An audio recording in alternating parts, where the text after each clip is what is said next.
नमस्कार मित्रांनो, आज आम्ही गेलो सासरवाडी रेस्टॉरंटला आणि हा रेस्टॉरंट आहे खारघरमध्ये सेक्टर 13ला रघुनाथ रोड खारघर गावाच्या समोर. तर चला रेस्टॉरंटच्या एंट्री करूया आणि इथला जो ॲम्बियन्स आहे खरंच मित्रांनो खूप भारी वाटतंय. तर चला एक्सप्लोर करूया इकडे काय काय भेटतं. तर आम्ही तर डिसाईड केलं की आम्ही एक मटन थाली खाणार आणि एक सुरमई थाली, कारण की आज वार खायचाच आहे. सो इकडे कॉम्प्लिमेंटरी आपल्याला एक कोकम सरबत आणि एक स्टार्टर देतात जो खूप क्रंची होता. मित्रांनो, सर्वांनाच माहिती आहे अन्न हे पूर्ण ब्रह्म आणि छान असं स्लोगन इकडे भिंतीवरती काढलं होतं. सो चला पटपट आपली डिश देखील आलेली आहे आणि बघू शकता डिशमध्ये काय काय. ही आहे सुरमई थाली आणि ही आहे मटन थाली आणि खूप सारा आयटम याच्यामध्ये तुम्हाला खायला भेटेल.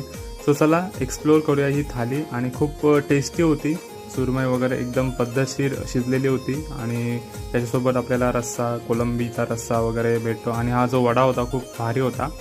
सो चला पटपट जेवण आम्ही संपवून घेतलं आणि लास्टला सोलकढी आणि फायनली स्वीट डिश. चला आता इथला एक्सप्लोर करूया ॲम्बियन्स कसं आहे. मित्रांनो, एकदम पारंपरिक पद्धतीचं इथला ॲम्बियन्स आणि तुम्हाला हे जे सर्व काही दिसतं हे मी देखील माझ्या बालपणात अनुभवलेलं आहे. जो पोस्टर इकडे लागलेला होता, खरंच या गोष्टी खूप महत्त्वाच्या आहेत, कारण जेवण हे फक्त पोटभर खाण्यासाठी नसतं तर त्याचा आस्वाद देखील मनापासून घ्यावा लागतो.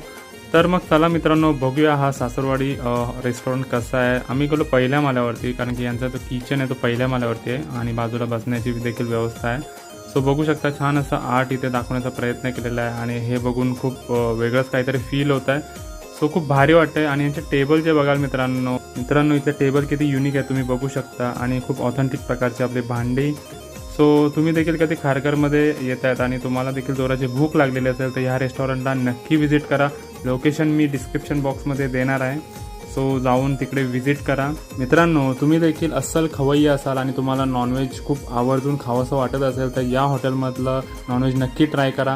सो बिल बघा कशा प्रकारे सुपामध्ये दिलेलं आणि खूप भारी वाटला. सो चला आपण बिल आपला पटपट पे करूया. आणि फायनली इथले जे ओनर आहेत त्यांच्याशी मी संवाद साधला आणि त्यांनी खूप चांगली अशी माहिती मला दिली की कुठून मसाले वगैरे येतात, कशा प्रकारचे डिशेस इथे बनवल्या जातात, सर्व काही त्यांनी चांगल्या पद्धतीने सांगितलं. सो त्यांना भेटून देखील खूप खूप भारी वाटलं. मित्रांनो, इथले ऑथेंटिक फूड तुम्ही नक्की ट्राय करा तुमच्या फॅमिलीसोबत. आणि हो, व्हिडिओला लाईक शेअर कमेंट जरूर करा. धन्यवाद.